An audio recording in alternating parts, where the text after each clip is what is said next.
Kamusta Filipinas? Mabuhay! Magandang araw! And to all the other viewers around the world, welcome back to our YouTube channel. Today we're going to make a video reaction about Ferdinand Marcos, and it's about I did not declare martial law alone. So we would like to dedicate this video to our old and new subscribers. First of all, we would like to say to our old subscribers that we are back, and we would like to apologize as well if we're gone. We have to delete our old channel for a big personal reason. So our old channel, our name there is Rhythms of Love, and we're back. Our channel now is GMP Journey.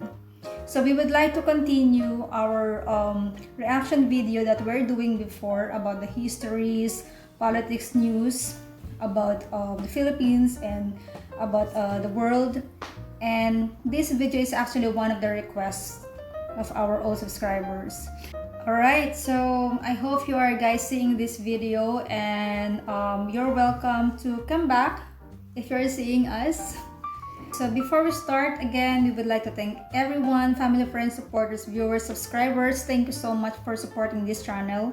And if you are new to here, please do not forget to subscribe to us. Okay, so let's start the video. I may have committed many sins in my life, but stealing money from the people and from the government is not one of them. You know, when I proclaimed martial law, I didn't proclaim martial law alone. It is made to appear as if I just signed the decree and said, I impose martial law on each and every one of you. No. I asked the legislature to please pass a law proclaiming martial law because there was anarchy in the country. Now, let me say this. The opposition was strong, and they were members of the Security Council, and somehow they adopted a resolution which required that there be a unanimous vote for the armed forces to be able to move. And therefore the armed forces was immobilized. At the same time, I asked the opposition party to come and join me in a coalition government. I offered one half of the cabinet. And of course they laughed at me and said, why should we join you? We're going to take over the government. By the time you are through with the exercise, you're dead, politically and otherwise. So, and they refused to join me. I asked the advice of the judiciary. I asked the Supreme Court justices, the Court of Appeals justices, and the members of the private sector. And all of them told me there's only one man who can proclaim martial law, and that is the president. And you are it. You are the only one who can proclaim martial law. This is why I must carry this particular mark in our history. I could not have Well, I can feel the burden, the way he talked. I can feel the burden that he must carry the mark in the whole world that he declared martial law. But I'm sure he did it for a reason. So I want to continue this video. to the legislature. Why? Because the legislature did not have the power. What does the Constitution provide? The President shall be the Commander-in-Chief of the Armed Forces of the Philippines, and he may order the armed forces out to quell any disorder, riot, rebellion, invasion, insurrection, and in case of invasion, insurrection, rebellion, or imminent danger thereof, when the public safety requires it, he may suspend the privilege of the writ of habeas corpus or proclaim martial law throughout the Philippines or any part thereof. What does that provision provide? It provides that only the President can proclaim martial law. I repeat, that is why I had to assume responsibility. And I am not one for shirking duty. The people said there was necessity for proclaiming martial law. And the people said, you are the only official who can proclaim martial law. So I proclaim martial law. And I sincerely believed that it was necessary to proclaim martial law to install order and stability, because there was complete anarchy throughout the country at the time. Now, therefore, uh, at that particular period, what was the start? That there was anarchy all around. I can just imagine why he did it, and there was a lot of chaos everywhere on the world. Yeah, especially that time. There was many happening, and I can believe, I understand what he is saying. Of our government was immobilized, impotent. The armed forces could not move out. The industry was not at all in any way moving. There was no income coming into government. Everybody was running away. They burned the U.S. Partly burned the U.S. embassy, tried to burn it anyway. They tried to kidnap the American ambassador. American ambassador was by road. Ambassador by road. But whatever it is, they burned the Manila International Airport, they bombed the Supreme Court, they bombed the Constitutional Convention, they bombed the City Hall, they burned part of Malacanang Palace, they attempted to kidnap my children, they attempted to kill the president 8 times. There was, of course, an attempted assassination against the First Lady. You all know about that. What we have asked... So he already say the reason why he need to do it. The opposition is trying to destroy many things that moment. They tried the partial part of the U.S. embassy. They attempt to kidnap, I think, what they said. The ambassador, U.S. ambassador. They attempt to kidnap his kids. The opposition tried to kill him 8 times. And there's assassination. And he was need to do martial law so that people cannot speak bad about the government anymore, so that he can take the people that trying to destroy the government in the Philippines. Yeah, during that time there's a big anarchy, and I believe on that because my parents they're already in college that time, so I heard a lot of things what's going on that time. Yeah. This. We want a study. What is it that is necessary in order that we can perform our job? You and I know that if the Philippines is attacked, the United States is not necessarily bound to immediately react, because the provision of the Mutual Defense Pact is that you will immediately take steps as is necessary to meet the contingency in accordance with your constitutional processes. What does that mean? That means that you go to the Senate and the House of Representatives. What does that mean? That means delay while we are dying there. 75% of our cities were devastated in the last war. We lost 1 million men. Shall I quote you the statements of Roosevelt and MacArthur that every Carabao will be paid for? Shall I tell you that the veterans who were inducted into the use... And a little bit of respect for the 1 million people that died in that time. So let's take a 10-minute silence, 10-second silence.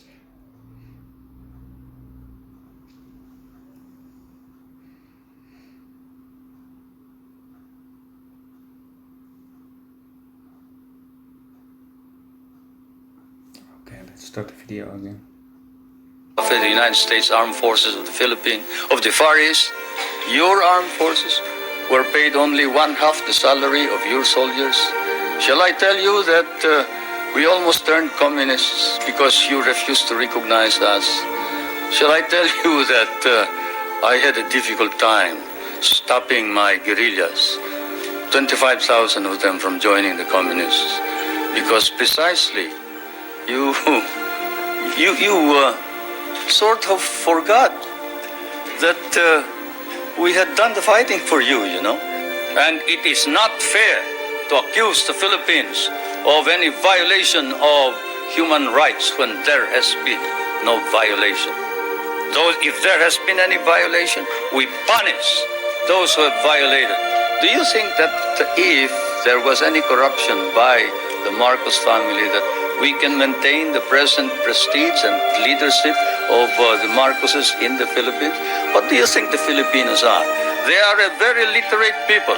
Literacy in the Philippines has increased up to 90% nationwide, and in Manila it is 100% literacy. It was in the dark, and there were doubts and misgivings. There were fears that you were. I believe on that because during his term, $1 is 2 pesos, and Philippines belong to the second richest country in Asia during that time. So, like what he said, if the government during his time is not good, why Philippines belongs to the one of the richest country in the world that time? So I believe in that. Before we did also have another video, and then you can see what Philippines have built up around the time of Marcos, like dams, water dams, and electricity dams. So we will make another video reaction on that, what he did during his term. So Yeah. after you have seen this video, after maybe a few weeks, we also have that video online. Yeah. But we have the super weapon. So that time, Philippines has super weapon in Asia, and China don't have any weapon that time yet.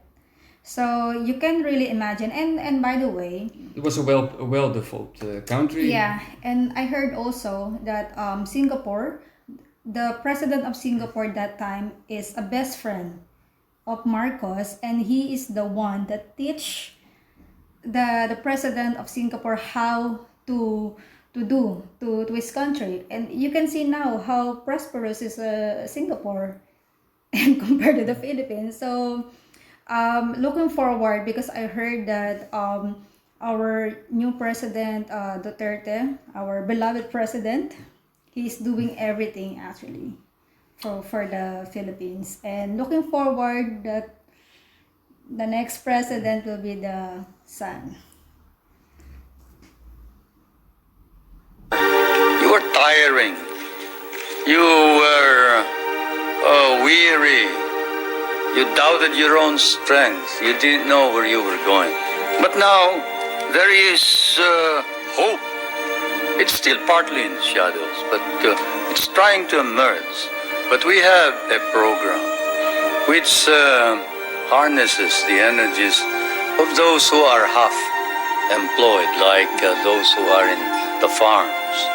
You see, those who wait for the coconuts to fall or who plant rice are partly employed. And so we allow them to engage in what we call small, medium-scale industries, contract work.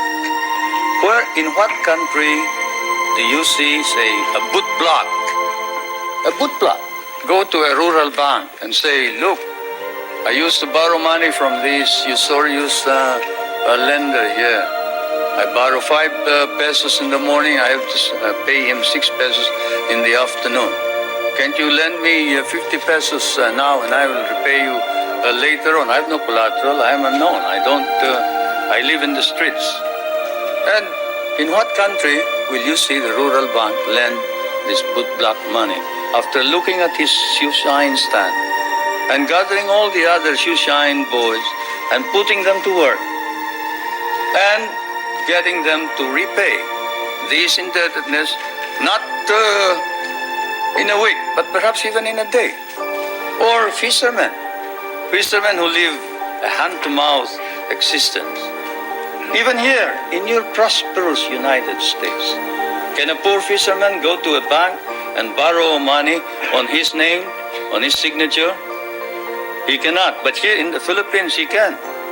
A poor fisherman can go to the bank and say, look, I live in so-and-so, and the chairman of my village can certify that I am a poor fisherman, and I would like to organize a... Wow. Well, a person that don't have money can basically not really borrow something, but there are, you can borrow money in America right now, but I don't know if it was also in the age of No, when Marcos he did already speak. said no. That time. So I was surprised about that. Even you don't have even you don't have anything. Even you live on the street, you can go to the bank and borrow some money and make your own business, start your own business. And So that's really great. And return it later on. Yeah. But So he was already in front of time because it came later. yeah. After his speech. Can you lend us 5,000 so I can buy a motor, I can buy a net, I can buy a small boat, and we can improve our earnings. And under our laws, we have set aside funds which then are lent out. And we have been able to lend out about 1,200,000,000 pesos under this scheme, and they have been repaid. They have been repaid, and that's the worst part about it, isn't it? Many people don't believe it, but they have. Oh, this is what I'm trying to say. That the people has been repaid, and people maybe can't believe that these people can repay. You must always know that there will be always people that cannot repay, but there are many people that repay, and the balance of the bank still came back. Been repaid.